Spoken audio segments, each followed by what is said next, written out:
sur leur propre site que les Faucons de la Liberté du Kurdistan ont revendiqué l'attaque à la voiture piégée de mardi. Le 7 juin au matin, nous avons perpétré une attaque contre la police anti-émeute pour venger la guerre sale menée dans le Kurdistan.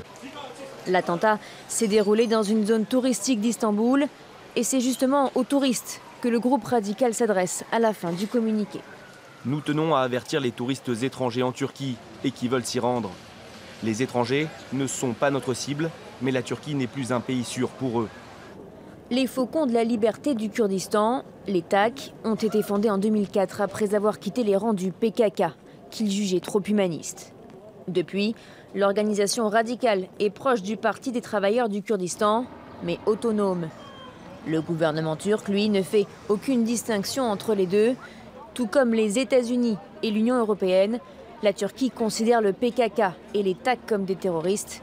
Ankara a donc écarté tout dialogue avec eux. Les TAK n'en sont pas à leur premier fait d'armes.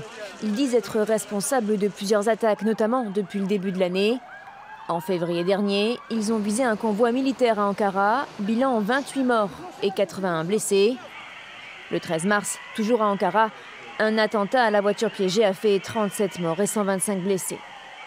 Le groupe accuse le parti islamo-conservateur du président Recep Tayyip Erdogan d'avoir imposé une guerre brutale au peuple kurde dans le sud-est du pays. Ils n'ont depuis qu'un seul but, venger les civils.